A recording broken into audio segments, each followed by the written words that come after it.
Tonight's bedtime story is called Front Center, which was a seat I never really sat in classrooms, but I did raise my hand to participate in class a lot.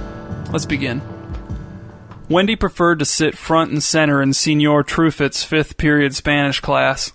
Unlike almost everyone else in the class, especially the boys, she actually wanted to learn the Spanish language.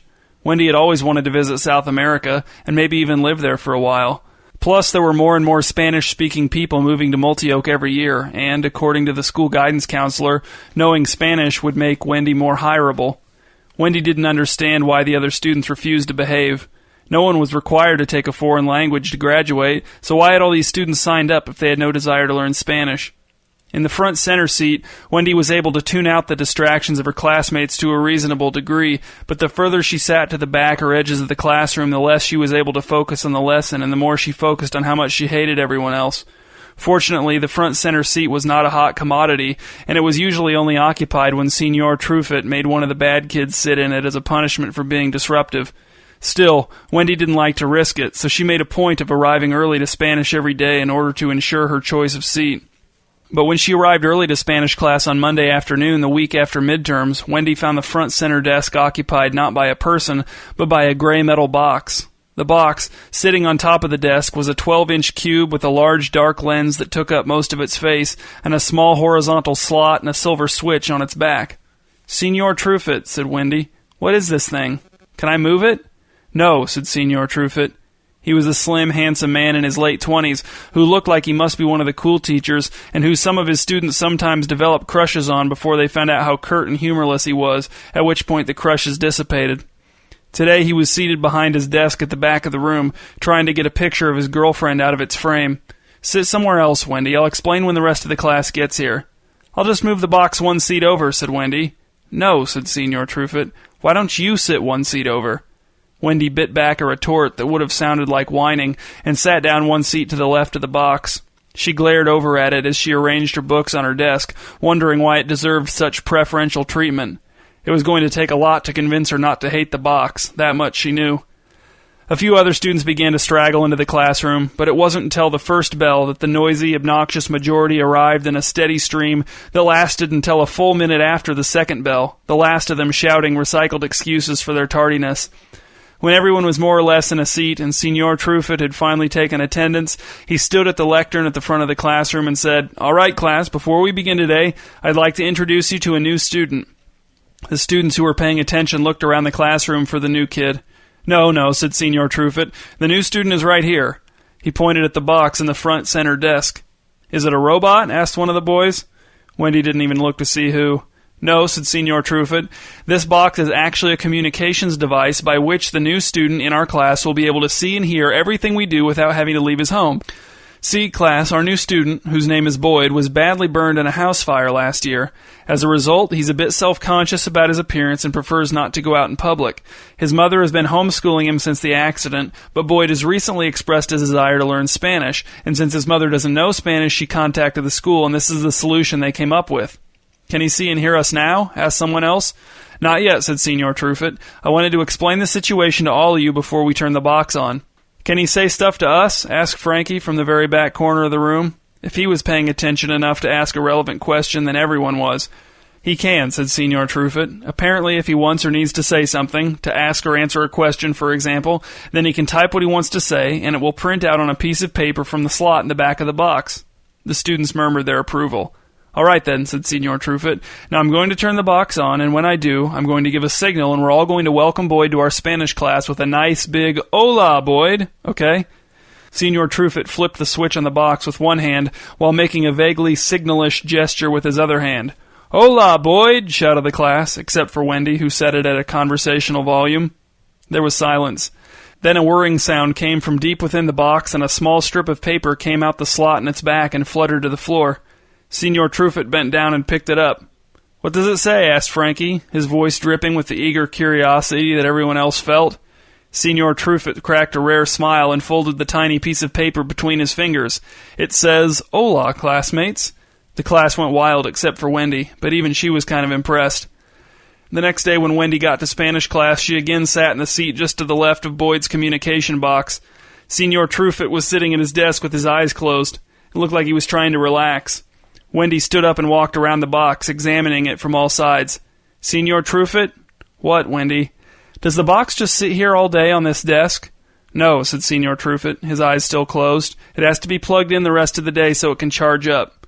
"Can I turn it on now?" asked Wendy, "and show Boyd the rest of the classroom before everyone else gets here?" "No," said Senor Truefit. "Just leave it alone, Wendy. It's very expensive." The first bell rang and Senor Truefit stood up, stretching his arms and neck. Wendy sat down in her seat and looked at the box.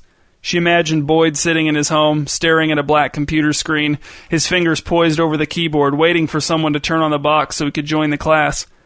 Wendy wondered how bad he really looked. Was it just bad enough that the usual high school idiots would make fun of him?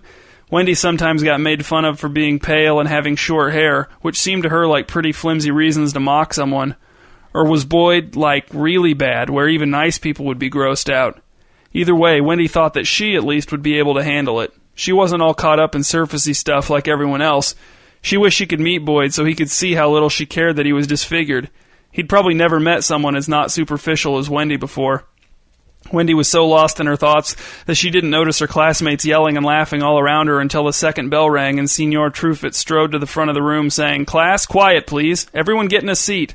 I'm not going to turn on Boyd's box and start class until everyone is in a seat and quiet. We don't want him to see us like this, do we?" Wendy scoffed quietly. Boyd should see the class like this so he could see how they really were. He should see what Wendy had to put up with.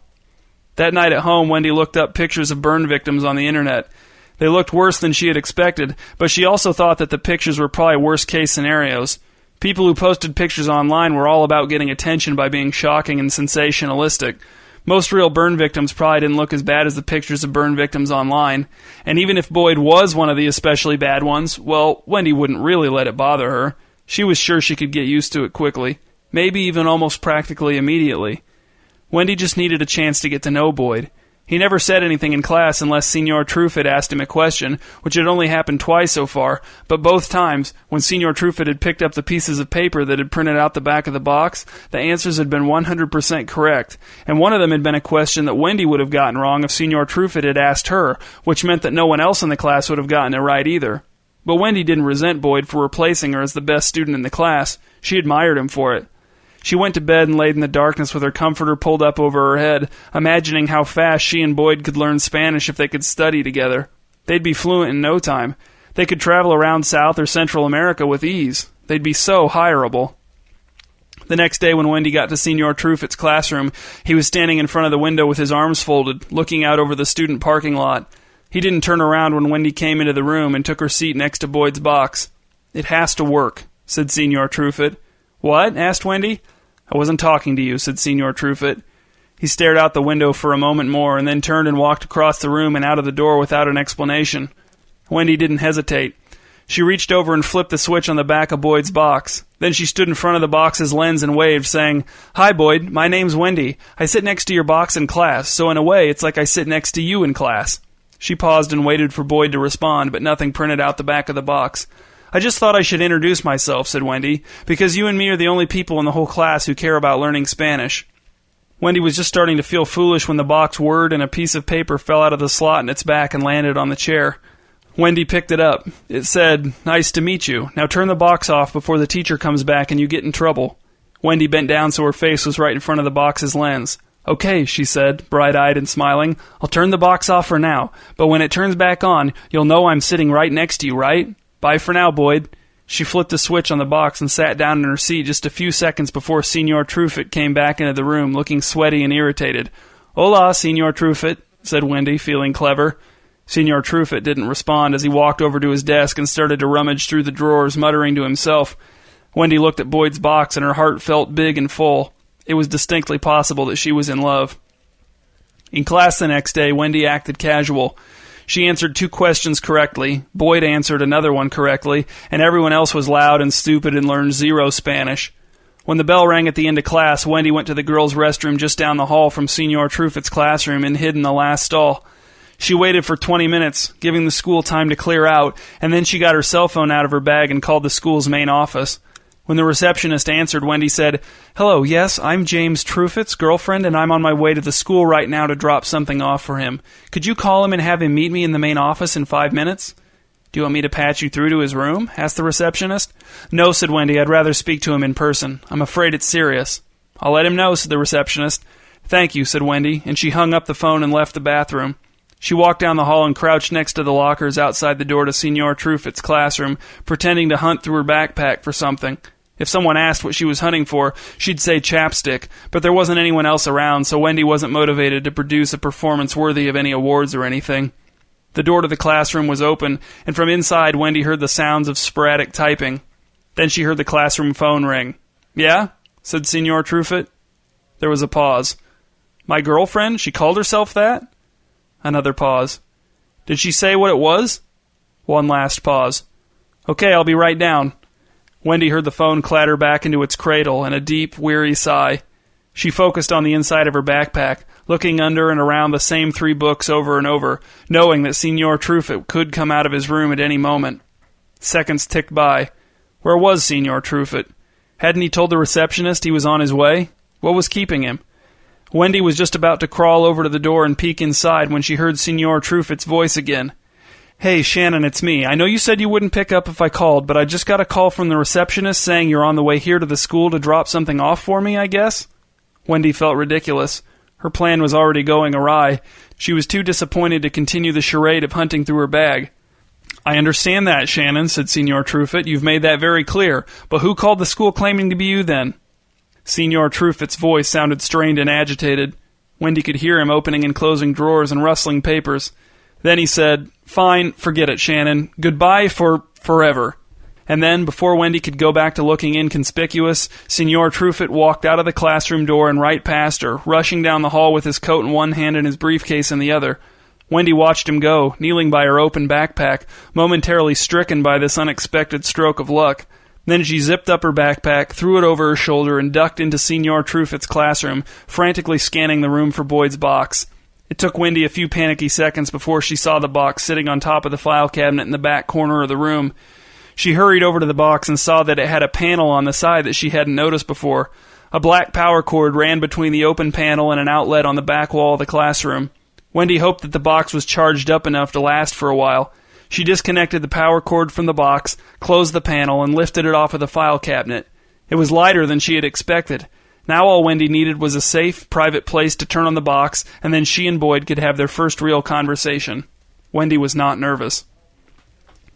They were all alone on the floor of the communal shower area in the auxiliary gym's girls' locker room. Just Wendy and Boyd's box, which would become Boyd, in a way, as soon as Wendy turned it on. She was just about to flip the switch when the box started to whir. Wendy pulled her hand back, startled. A strip of paper slid out of the slot in the back of the box and came to rest on the white tile floor. Wendy picked it up and read, "Take the box back to Mr. Trufitt's room immediately." Wendy frowned at the box. "How can you send me messages if the box isn't turned on, Boyd?" A moment later, the box printed another message. This one said, "No time to answer questions. Take the box back to Mr. Trufitt's room." "Are you upset that we're in the girls' locker room?" asked Wendy, kneeling in front of the box and looking it right in the lens. "We can go somewhere else. I just wanted to talk with you, Boyd. You're not like all the other guys. You're quiet, you're smart, you're not all superficial and full of yourself. In fact, if you just tell me where you live, I'll come over to your house and talk to you. I don't care if you're burned or whatever. I'm not superficial either. It won't bother me. I like you for you, not what your skin looks like if it's scarred and waxy or red or whatever." Wendy stopped talking. Exposing her feelings for Boyd had left her breathless. The box was silent. Wendy cleared her throat, and the sound echoed weirdly off of the tiled walls. She didn't want to hurry Boyd. She didn't want to pressure him. She knew that inviting someone over, even someone as approachable and accepting as she was, would be a big step for Boyd. "Take your time," said Wendy. "I just want you to know that you don't have to be so lonely." 2 long minutes later, Wendy heard the girls' locker room door swing open and the footsteps of 2 people approaching. "Through here," said a man's voice, and 2 men rounded the corner and stopped in the doorway of the showers. One of them was Mr. Rafferty, the vice principal, and the other was a grim-looking man in a gray overcoat who Wendy didn't recognize. "All right, Wendy," said Mr. Rafferty. "We called your mom, and she's coming to take you home now." "Boyd?" said Wendy, looking deep into the box's lens. "Did you tell on me, Boyd? Did you tell them where we were?" "Boyd didn't tell on you," said Mr. Rafferty. "Stop acting silly, Wendy." "Then how did you know?" asked Wendy. "Just tell her," said the man in the overcoat. "It's too late to do us any good now. Trufitt's spooked. He won't be coming back." "Wendy," said Mr. Rafferty, "there is no burned homeschool student named Boyd. That was just a story the police came up with to get Mr. Truefit to let us put this box in his room." "No," said Wendy, "that's not true. Boyd talked to me." "The person you talked to was just Detective Cravlin here," said Mr. Rafferty. "But he knows Spanish," said Wendy. "I know some Spanish," said Detective Cravlin. "It's good to know a little Spanish in my field. In any field, really. It makes you that much more hireable." "The box was never really turned off," said Mr. Rafferty. "We just told Mr. Truefit he could turn it off so he'd be comfortable with it in his classroom. The box was transmitting audio and video from Mr. Truefit's room to an officer at a house across the street from the school at all hours. Mr. Truefit was involved with some bad people, Wendy, and we thought he might be using his classroom for illegal activities." "Like what?" asked Wendy. "We can't tell you," said Detective Cravlin. "If we catch him, you can read about it in the paper, although your little romance with our box here made that kind of a long shot, I'm afraid." Wendy couldn't meet Mr. Rafferty and Detective Cravlin's eyes. She was too embarrassed. Embarrassed to have ruined their operation, embarrassed to have taken something that didn't belong to her, embarrassed that she got caught, and embarrassed that she'd fallen in love with a boy who didn't exist. "I'm sorry," said Wendy. "I just hate everyone else in Senor Truefit's class." "I don't blame you," said Detective Cravlin. "I hated looking in on your class. That's a bunch of lifelong losers if I've ever seen any, and trust me, I have." "Well," said Mr. Rafferty, chuckling uncomfortably, "we prefer not to write anyone off too soon." "It's not too soon," said Detective Cravlin. "I'm dead serious. And you," he pointed at Wendy, "even if Boyd was real, you can do better. You should be dating older boys. Boys your age are all terrible, across the board, even the ones who've been through tragedies. And you can definitely do better than a burn victim. Sure, you could use a better haircut and maybe a little sun, but you've got potential." "Thanks," said Wendy, blushing. "Well, I think you should just focus on your studies," said Mr. Rafferty, "and see what happens from there. Don't be in a big hurry to grow up." "Okay," said Wendy, rising to her feet. She appreciated that these men were trying to be nice, but she just wanted to get out of their sight and take stock of herself. "I need to go to the bathroom," she said. "I'll be out in a minute." "Oh, sure," said the men, and they hustled out of the locker room. When Wendy heard the door swing closed, she turned again to the box on the floor. She was now pretty sure that there was no Boyd, and that there never had been a Boyd, but she still felt like she should say something. She wished she could express herself better in Spanish. "I wish you were real," said Wendy. "We would have been perfect for each other."